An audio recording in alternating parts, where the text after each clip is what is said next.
Hello everyone. अब हम देखेंगे टेक्निक्स ऑफ कॉस्ट अकाउंटिंग। इससे पहले हमने देखा था मेथड्स ऑफ कॉस्ट अकाउंटिंग। ठीक, सबसे पहले टेक्निक क्या है? Absorption costing. इस कॉस्टिंग को हम फुल कॉस्टिंग के नाम से भी जानते हैं। ठीक, और ये एक ऐसी प्रोसेस है जिनमें सारी कॉस्ट बोथ वेरिएबल की और फिक्स कॉस्ट चार्ज की जाती है। किस पे चार्ज की जाती है? ऑपरेशन पर। ठीक, ऑपरेशन पर, प्रोसेस पर और प्रोडक्ट पर। This technique take into account total cost. किस कॉस्ट को ध्यान में रखती है? ठीक, टोटल कॉस्ट को। ठीक, और फिर ऑफ रनिंग बिजनेस या फिर रनिंग इंटरप्राइज। ये किस में हेल्प करता है? Help to ascertainment of cost, ascertain करने में हेल्प करता after they have incurred. Cost incurred होने के बाद कॉस्ट को असर्टेन किया जाता है और it does not exercise control on the cost. ठीक, ये कॉस्ट का पे जो कंट्रोल, मतलब इसका एक्सरसाइज नहीं होता है कंट्रोल पे, कॉस्ट के कंट्रोल पे। तो बेसिकली क्विक रिवीजन। ठीक, एब्जॉर्प्शन कॉस्टिंग ऐसी कॉस्टिंग है जिसे हम फुल कॉस्टिंग के नाम से जानते हैं। ठीक, जहाँ पर बोथ वेरिएबल की जो कॉस्ट है और फिक्स जो है वो चार्ज की जाती है। किस पे? ऑपरेशन पर और प्रोसेस पर, प्रोडक्ट पर। ठीक, इस टेक्निक में, मतलब इस कॉस्टिंग की टेक्निक में क्या किया जाता है कि टोटल कॉस्ट को कंसीडर किया जाता है। Takes into account total cost of running an enterprise. ठीक, और ये किस में हेल्प करता है? असर्टेनमेंट ऑफ कॉस्ट, कॉस्ट को असर्टेन करने में, और after they have incur, cost incur होने के बाद कॉस्ट को असर्टेन किया जाता है। ठीक, और ये इसका कोई मतलब कंट्रोल नहीं होता कॉस्ट पे। तो एब्जॉर्प्शन कॉस्टिंग यही हो गई। अब हम दूसरी टेक्निक की बात करते हैं, that is marginal costing. Marginal costing क्या होती है? Marginal costing is also known as, फिर ये आल्सो नोन एज के जो क्वेश्चन आते हैं बहुत इंपॉर्टेंट होते हैं। आल्सो नोन एज, आपको पता है? आल्सो नोन एज वेरिएबल और डायरेक्ट कॉस्टिंग। अब वेरिएबल और डायरेक्ट कॉस्टिंग को हम किसे कहते हैं? मार्जिनल कॉस्टिंग को कहते हैं। ठीक, और ये टेक्निक है to ascertain the input on profit by change in volume of output और by the change in type of output. Under this method only variable cost charge किए जाते हैं। किस पर? टू प्रोडक्ट और जॉब पे, और not fix cost. Fix cost पे नहीं चार्ज किए जाते, बस किस पे? प्रोडक्ट और जॉब पर। और फिर फिक्स कॉस्ट पे ये नहीं चार्ज किए जाते कि प्रोडक्ट और, ठीक, और fix cost are return off against profit. आपको पता है कि फिक्स कॉस्ट कैसे रिटर्न किए जाते हैं? अगेंस्ट प्रॉफिट और कंट्रीब्यूशन, जैसे कि सेल्स, वेरिएबल कॉस्ट। ठीक, फिर उसके बाद in the period in which they arises, जिसमें वो अराइज होते हैं उसी में क्या किया जाता है? उस कॉस्ट को रिटर्न ऑफ किया जाता है अगेंस्ट प्रॉफिट और contribution. It is a kind of partial costing. कैसी कॉस्टिंग है? किस प्रकार की कॉस्टिंग है? तो पार्शियल कॉस्टिंग। ठीक, it is a kind of, ये एक प्रकार की मार्जिनल कॉस्टिंग जो है एक प्रकार की पार्शियल कॉस्टिंग है। फिर उसके बाद हम बात करते हैं कि हेल्प करती है मैनेजमेंट को taking policy decision like product pricing, make और बाय डिसीजन। ठीक, तो बेसिकली हम बात करते हैं कि मार्जिनल कॉस्टिंग है क्या। मार्जिनल कॉस्टिंग को किसके नाम से जाना जाता है? पहले आप मुझे ये बताइए। तो मार्जिनल कॉस्टिंग को हम वेरिएबल और डायरेक्ट कॉस्टिंग भी कहते हैं, राइट? इतना तो होगा। फिर क्या होता है कि इस टेक्निक में जो है कॉस्ट को असर्टेन किया जाता है। असर्टेन द इनपुट, किसके इसमें किया जाता है? असर्टेन द इनपुट, इनपुट को असर्टेन किया जाता है प्रॉफिट पर बाय चेंज, किसके चेंज के द्वारा? किसके चेंज होने के द्वारा? जैसे कि वॉल्यूम ऑफ आउटपुट होगा या फिर change in types of accounts होगा। अंडर दिस मेथड कॉस्ट, क्या बोला है कि इस मेथड में क्या, इस मेथड में जो है कॉस्ट जो है वो चार्ज किए जाते हैं किस पे? प्रोडक्ट पर और जॉब पे। फिक्स कॉस्ट पे नहीं, प्रोडक्ट, ठीक, प्रोडक्ट्स पर और जॉब पे, फिक्स कॉस्ट पे नहीं। और जो रिटर्न ऑफ होते हैं किसे? अगेंस्ट प्रॉफिट और कंट्रीब्यूशन होते हैं, जैसे कि सेल्स, वेरिएबल कॉस्ट। और किस में जिस पीरियड में वो अराइज होते हैं। ये एक प्रकार की पार्शियल कॉस्टिंग है जो कि मैंने आपको बताया। ये मैनेजमेंट को हेल्प करती है, ठीक। मैनेजमेंट को कैसे हेल्प करती है? डिसीजन मेकिंग में, ठीक। टेकिंग पॉलिसी, ठीक। डिसीजन मेकिंग लाइक जैसे कि प्रोडक्ट की प्राइसिंग और मेकिंग और बाइंग प्रोडक्ट डिसीजन, ठीक। तो ये मार्जिनल कॉस्टिंग हो गई और अब्जॉर्प्शन कॉस्टिंग हो गई। अब जो हम नेक्स्ट बात करने जा रहे हैं यूनिफॉर्म कॉस्टिंग के बारे में, ठीक। किस कॉस्टिंग के बारे में? यूनिफॉर्म कॉस्टिंग के बारे में बात की है।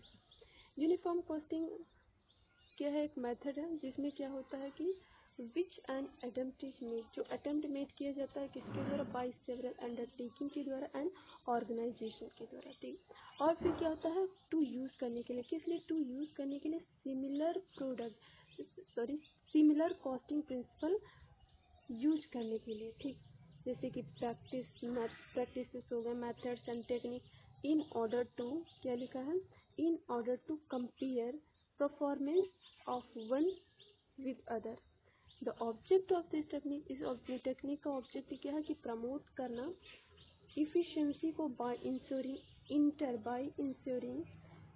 Inter unit and inter forms comparison, दो यूनिट के बीच, ठीक। जैसे कि यूनिट वन है यूनिट 2, इन दोनों यूनिट के बीच का कंपैरिजन, ठीक।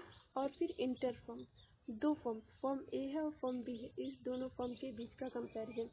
ये टेक्निक का ऑब्जेक्ट यही होता है, कंपेयर करना, ठीक।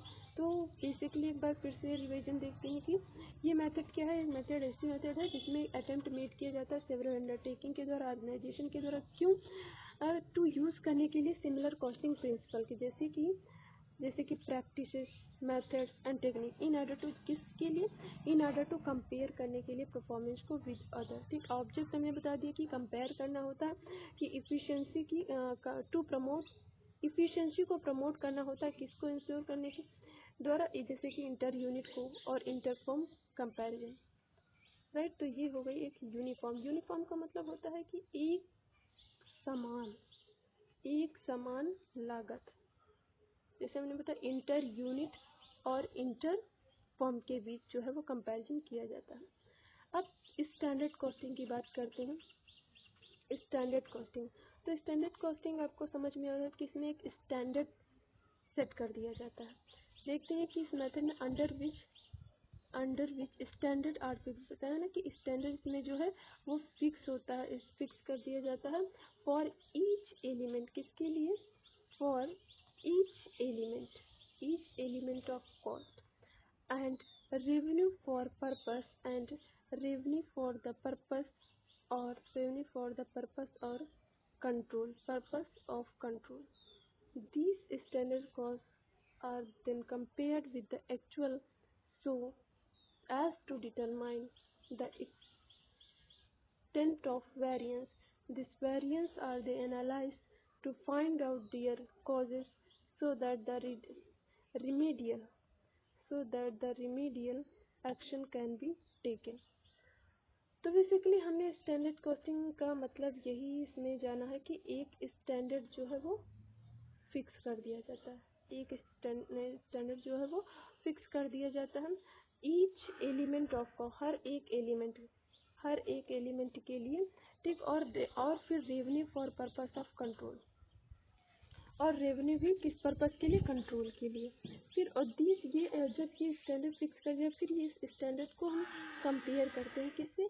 एक्चुअल से कंपेयर करते हैं, और फिर जो भी इसमें वेरिएंस आते हैं उनको फिर एनालाइज किया जाता है। फिर एनालाइज करने के बाद इनके लिए रिमेडियल एक्शन लिए जाते हैं, ठीक। तो स्टैंडर्ड कॉस्टिंग आपको समझ में आ गया होगा।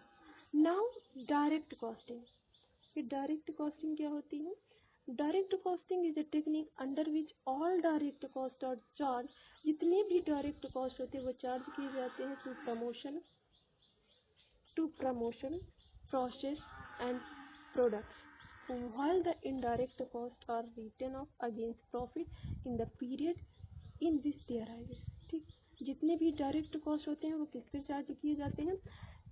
ऑपरेशन पे, ठीक। ऑपरेशन पे, प्रोसेसेस पे एंड प्रोडक्ट में। जबकि जितने भी इनडायरेक्ट कॉस्ट होते हैं वो रिटेन ऑफ किए जाते हैं against profit in the period मतलब जिस ईयर में वो अराइज होंगे उसी ईयर में, जिस ईयर में अराइज होंगे उसी ईयर में तो उनको चार्ज किया जाएगा। अब यहाँ पे एक चीज़ बताई गई कि जितने भी डायरेक्ट कॉस्ट है, डायरेक्ट कॉस्ट का मतलब होता है कि यहाँ पे वेरिएबल कॉस्ट की बात की जा रही है।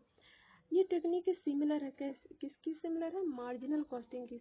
आपसे क्वेश्चन पूछा जाता है कि कौन सी टेक्निक जो है वो सिमिलर है मार्जिनल कॉस्टिंग की, तो आपको बताना होगा डायरेक्ट कॉस्टिंग। ठीक, और फिर technique except under up to fix circumstances certain fix cost also consider. इसमें जो फिक्स कॉस्ट होती है उसको कैसे कंसीडर किया जाता है? डायरेक्ट कॉस्ट के जैसे कंपेयर किया जाता है। फिक्स कॉस्ट जो है उनको डायरेक्ट कॉस्ट और फिर जो डायरेक्ट कॉस्ट है उनका वेरिएबल कॉस्ट होते हैं इसमें। ठीक, तो ये हो गई direct costing. Now historical costing क्या होती है? हिस्टोरिकल कॉस्टिंग की जो टेक्निक कैसी टेक्निक है जिसमें विच कॉस्ट असरटेन किया जाता है after expenses have been incurred. ठीक, आपको बताया हमने प्रीवियस वाली वीडियो में हिस्टोरिकल कॉस्टिंग में कि under which cost are ascertain, और कॉस्ट कब असरटेन किया जाता है? Expenses they have been incurred, expenses खर्चा होने के बाद जो एक्सपेंस होना था वो हो गया, उसके बाद क्या किया जाता है? कॉस्ट को असरटेनमेंट किया जाता है। ठीक, ऑन द प्रोडक्शन, किससे? प्रोडक्शन पर। हिस्टोरिकल कॉस्ट को हम किस और से नाम से जानते हैं? तो इसे हम पोस्ट मॉर्टम कॉस्ट के नाम से भी जानते हैं। This method is however is limited use as the ascertainment of cost and the in the production process and defeat a very objective। ये क्या करता है? डिफीट करता है कि very objective of cost control. ठीक, तो ये हो गई हिस्टोरिकल कॉस्टिंग। बेसिकली यहाँ हमने सारे ही टेक्निक को अच्छे से समझ लिया है। अब हम नेक्स्ट वीडियो हमारा जो है और मेथड्स टेक्निक्स के एमसीक्यू से बेस रहेगा। तो आप लोग रेडी रहिएगा। All the best.